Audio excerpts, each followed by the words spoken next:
안녕하십니까. 화요일 밤 여수 MBC 뉴스데스크입니다. 내란 우두머리 피의자 윤석열 대통령이 12.3 내란 이후 처음으로 공식 석상에 모습을 드러냈습니다. 자유민주주의의 신념을 확고히 갖고 살아왔다라고 말했는데요. 이에 대해 시민들은 궤변이라면서 윤 대통령 파면을 촉구했습니다. 김규희 기자가 보도합니다. 내란 우두머리 피의자 윤석열 대통령이 양복을 입은 채 모습을 드러냈습니다. 헌법재판소에서 열린 탄핵 심판에 출석한 겁니다. 윤 대통령이 공식 석상에 나온 건 12.3 내란 이후 49일 만에 처음입니다. 지난 변론 기일에는 계속 출석하지 않다가 구속 이후 태도를 바꾼 겁니다. 하지만 반성 대신 자유민주주의 신념을 확고히 가지고 살아왔다는 입장을 되풀이했습니다. 포고령은 계엄의 형식을 갖추기 위한 것으로 실제 집행할 생각이 없었다는 황당한 답변을 늘어놨습니다. 시민들은 윤 대통령이 여전히 궤변을 일삼고 있다면서 신속한 파면만이 답이라고 강조했습니다. 그의 강변은 궤변으로 입증될 것이라고 믿습니다. 수많은 증언이 이미 뒷받침하고 있고 시민들은 윤 대통령이 마음대로 권력을 휘두르는 왕정시대에 살고 있는 것 같다며 비난을 쏟아냈습니다. 여소야대 돼가지고 어려움을 좀 겪으니까 자기 힘으로 대통령의 권력으로 마음대로 하려고 생각하는 그런 아주 나쁜 생각 아니에요, 그거는. 또 법원 난입 폭동 등 사회 혼란이 계속되고 있는데도 극우 지지자들만 바라보며 망상에 빠져 있다며 신속한 파면을 촉구했습니다. 잘못했다고 사과를 하고 뉘우치고 그러고 파면을 해야 이런 일이 다시는 안 일어날 거 아니에요. 법치주의를 무시한 채 지지자들을 자극하면서 헌정 질서를 유린하고 있는 윤석열 대통령의 행태에 시민들의 분노는 더욱 커지고 있습니다. MBC 뉴스 김규희입니다. 전남 의과대학 설립 범도민 추진위가 전남 의대 신설 관련해 의료계의 이해와 협력을 촉구했습니다. 추진위는 호소문을 통해 의과대학과 상급 종합병원이 없는 것은 전국에서 전남도가 유일하다며 모든 국민이 질 높은 의료 혜택을 공정하게 누릴 수 있도록 정부와 의료계가 열린 마음으로 힘을 모아달라고 요청했습니다. 앞서 전국 16개 시도 의사회는 정부의 전남 통합의대 설립 추진 방침에 대해 무책임한 결정이라며 조규홍 보건복지부 장관의 사퇴를 주장했습니다. 광양 지역에는 메티제라는 고개가 있습니다. 과거 이곳에서 광양 지역 여순 사건 희생자와 하동군 보도연맹 사건 희생자들이 집단 처형을 당했는데요. 역사적 아픔이 서린 메티제에서 정부 차원의 두 번째 희생자 유해 발굴이 본격적으로 시작됐습니다. 김단비 기자입니다. 광양시 진상면 메티제입니다. 담양에 이어 두 번째 여순 사건 희생자 유해 발굴이 진행되고 있습니다. 발굴 대상지 4곳 가운데 한 곳입니다. 탄피 2개와 함께 빨간 깃발이 세워진 곳에서는 유해가 발견됐습니다. 유해들이 한 곳에 모여 있는 것으로 보아 한 사람의 것으로 추정됩니다. 다른 곳에서는 탄두도 확인됐습니다. 모두 국가폭력에 참혹한 흔적으로 추정됩니다. 유족들은 70년 넘게 풀지 못했던 한을 조금이나마 내려놓게 됐습니다. 어버이들을 74년 만에 배웁니다. 죽어서도 변치 못했을 그 몸과 마음을 헤아리니 저희 후손들 또한 가슴을 찢기는 듯한 고통이었습니다. 앞으로는 유해가 발견된 곳을 중심으로 정밀 발굴 조사가 시작됩니다. 발견된 유해가 광양 지역 여순 사건 희생자인지 아니면 하동군 보도연맹 사건 희생자인지 정밀 감식을 거친 뒤 유해를 유족에게 인도할 예정입니다. 메티제는 사건 발생 당시부터 현재까지 지형이 거의 변하지 않고 원형을 유지하고 있어 유해 발굴 가능성이 높은 장소로 꼽힙니다. 전라남도는 유해 발굴과 함께 유족 지원 사업과 상처 치유에도 힘을 쏟겠다고 약속했습니다. 국립트라우마 치유센터 전남센터를 유치하고 또 유족들을 위한 생활 보조비도 차질 없이 지급해 나가면서 또 여순 사건 피해 신고 7,465건 중 지난해까지 6,100건의 사실조사를 마쳤다며 오는 10월까지 모두 완료하겠다고 밝혔습니다. MBC 뉴스 김담미입니다. 2026 여수세계 선박람회에 참가할 국제 자매도시 제1호로 필리핀 세부시가 확정됐습니다.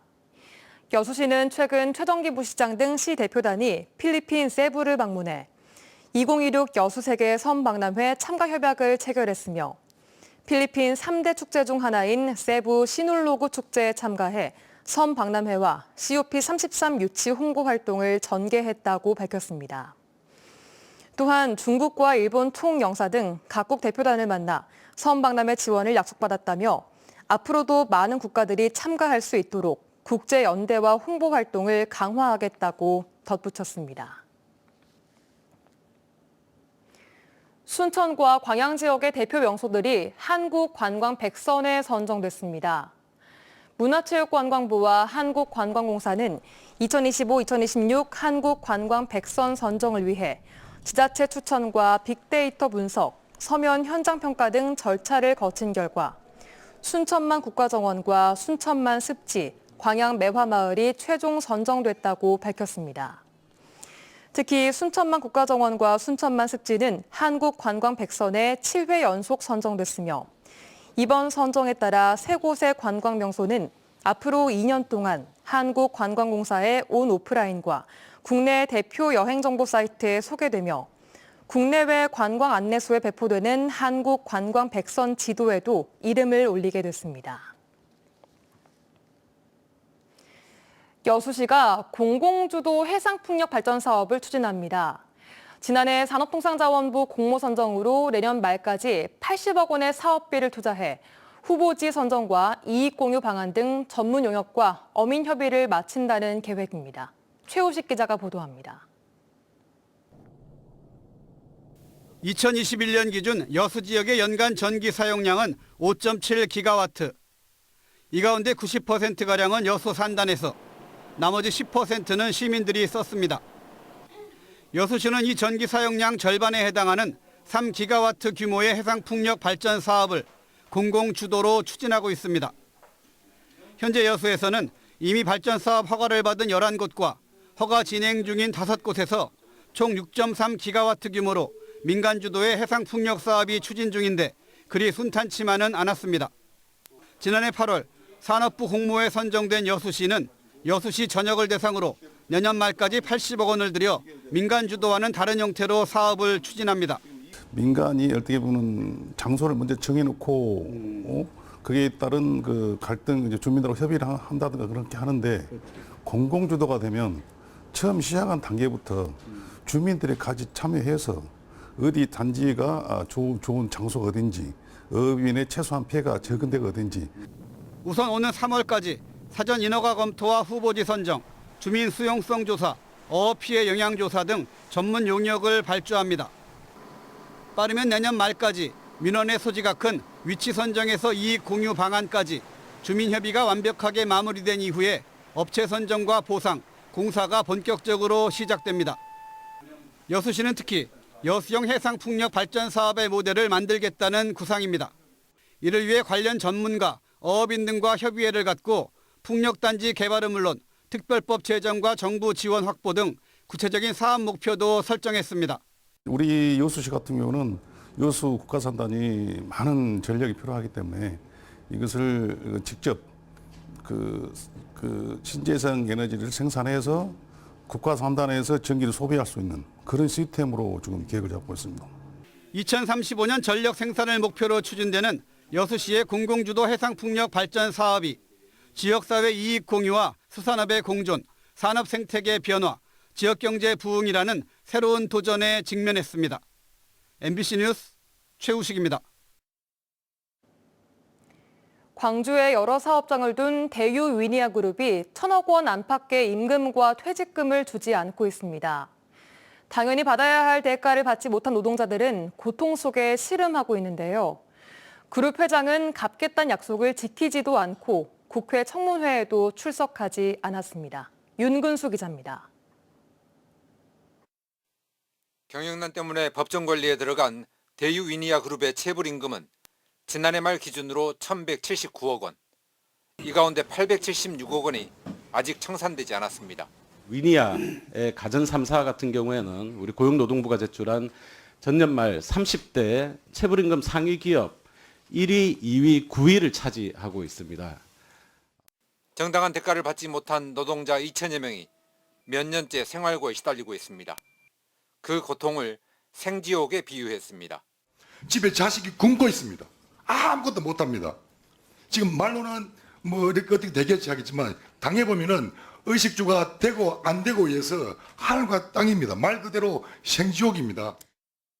하지만 박영우 회장은 자산 매각을 통해 체불임금 문제를 해결하겠다던 2023년 국정감사 때의 약속을 여지껏 지키지 않고 있습니다. 약속은 지켜지지 않았고 3천억 원에 달하는 골프장 매각 대금 중에 불과 30억 원만 이 변제에 쓰였고 근로자들이 임금을 못 받는 사이에도 박 회장은 막대한 돈을 받아갔습니다. 임금 체불 이후에 회장께서 개인적으로 받아가신 퇴직금만 161억, 세 가지 회사에서만 161억이고요. 문제가 있다고 생각하지 않습니까? 법적 도덕적 책임을 따져 묻고 해결 방안을 촉구하기 위해 국회가 청문회까지 열었지만 회장 부부는 증인으로 출석하지 않았습니다. 박영우 지금 불출석 사유에서 보니까 말도 안 되는 얘기를 하고 있습니다. 와서 설명해야죠. 회장의 딸과 조카 등이 증인으로 나왔지만 구체적인 내용은 잘 모른다는 태도로 일관했습니다. 다만 기업 인수합병 등을 통해 문제를 해결하겠다고 했습니다. 하지만 쌓여있는 체불임금 때문에 인수자가 선뜻 나서지 않고 있어서 당장의 해법이 되기는 어려워 보입니다. MBC 뉴스 윤문수입니다. 박수관 YC텍 회장이 설 명절을 맞아 여수 지역의 어려운 이웃을 위해 2억 원 상당의 쌀을 기부했습니다. 오늘 박 회장은 사랑의 쌀 전달식에서 지역의 소년, 소녀, 가장과 장애인 등에게 쌀 3,570포를 전달했으며 모레는 부산을 방문해 쌀 2,900포를 기부할 예정입니다. 여수 남면 출신으로 여수세계 선박람회 민간위원장도 맡고 있는 박 회장은 매년 설과 추석 명절 때마다 사랑의 쌀 전달식을 열고 있으며 소외된 이웃들을 위한 나눔과 봉사를 40년 가까이 실천하고 있습니다. 고흥과 여수를 잇는 파령대교에 야간 경관 조명이 설치됐습니다. 고흥구는 파령대교 1.3km에 경관 조명을 설치하고 다음 달 준공에 앞서 오는 23일부터 시범 운영에 들어간다고 밝혔습니다. 또 주탑에는 우주와 유자 등 8가지 고흥의 이미지가 담긴 고보 조명이 설치돼 이용객들에게 다양한 볼거리를 제공할 예정입니다. 기아 타이거즈 김도영 선수가 역대 4년차 최고액 연봉 기록을 갈아치웠습니다. 연봉 인상률 400%를 기록했는데요. 지난해 활약했던 가치를 연봉으로도 두둑히 보상받았습니다. 한신구 기자의 보도입니다. 월간 10개 홈런과 10개 도루, 최연소 30홈런에 30도루. 지난 시즌 KBO 43년 역사에 새 기록을 쏟아낸 김도영 선수가 연봉에서도 대박을 쳤습니다. 올 시즌 연봉은 5억 원. 지난해 1억 원에서 400% 인상된 것인데 이정우 선수의 3억 9천만 원을 넘어선 역대 4년차 선수 가운데 최고봉에 오른 겁니다. 열심히 한 것을 보답받은 것 같아서 너무 행복하고 이렇게 좋은 금액을 제시해준 구단한테도 너무 감사드립니다.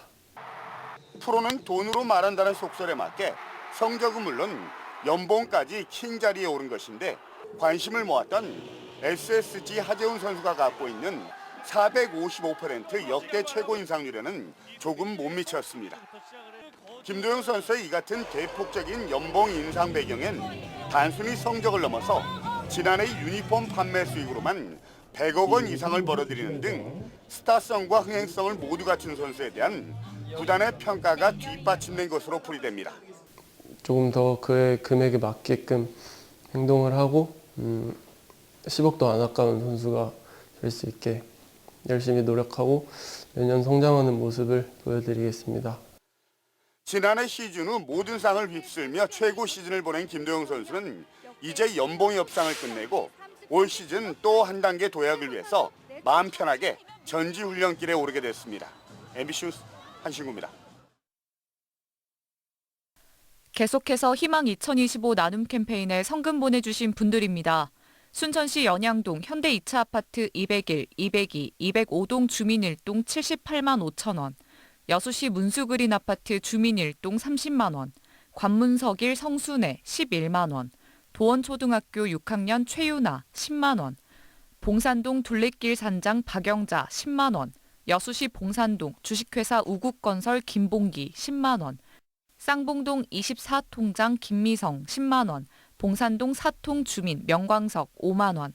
성금을 보내주신 분들께 감사드립니다. 희망 2025 나눔 캠페인은 1월 말까지 접수합니다. 전국을 덮친 미세먼지로 오늘은 하늘이 종일 탁했습니다. 내일도 미세먼지 농도 나쁨 수준 보이는 가운데 아침 최저 기온은 영하 3도에서 영상 3도 사이, 한낮 최고 기온은 10에서 12도로 평년보다 3에서 5도가량이 높아 포근하겠습니다. 바다의 물결은 남해서부 앞바다에서 0.5m, 먼바다에서는 0.5에서 최고 1m로 잔잔하게 일겠습니다. 제주항공 여객기 참사 원인 규명에 나선 항공철도 사고조사위원회가 사고 관련국과 국제민간항공기구에 예비보고서 제출을 위한 현장 조사를 이번 주에 마무리합니다. 예비보고서는 국제민간항공협약에 따라 사고일로부터 30일 이내에 제출해야 하는데 사고조사위는 이를 위해 조만간 무안공항 관제 기록과 CCTV 확보, 현장 시료 채취 등을 마칠 계획입니다. 현재 사고조사위는 무안공항 장비고 인근에서 사고기 잔해 중 가장 큰 부분인 꼬리 날개를 분석 중이며 착륙장치와 조종석 상부 등은 오늘 중으로 김포공항 시험분석센터로 옮겨 조사할 예정입니다. 여수의 조계원 의원이 제주항공 참사로 광주와 전남 지역의 여행업계 피해가 심각하다며 정부 차원의 대책 마련을 촉구했습니다. 조 의원은 오늘 열린 국회 문체위 전체회의에서 광주 여행사의 취소율은 100%, 전남 여행사의 취소율도 95%에 달한다며 중장기적인 관광 활성화 대책이 절실하다고 말했습니다. 그러면서 조 의원은 정부 공모사업 선정과 홍보 마케팅비 긴급 지원 등 피해 지역에 대한 우선 지원이 필요하다고 강조했습니다. 전국 동시 새마을금고 이사장 선거 예비 후보자 등록이 오늘부터 시작됩니다. 새마을금고 이사장 선거 예비 후보자 등록은 다음 달 17일까지 이어지고 예비 후보로 등록하면 전화와 문자 메시지, 명함을 나눠주면서 선거운동을 할 수 있습니다. 지난해 법이 개정되면서 새마을금고 이사장 선거가 올해 처음으로 치러지며 전남도 선관위는 선거 절차를 공정하고 정확하게 처리하겠다고 밝혔습니다.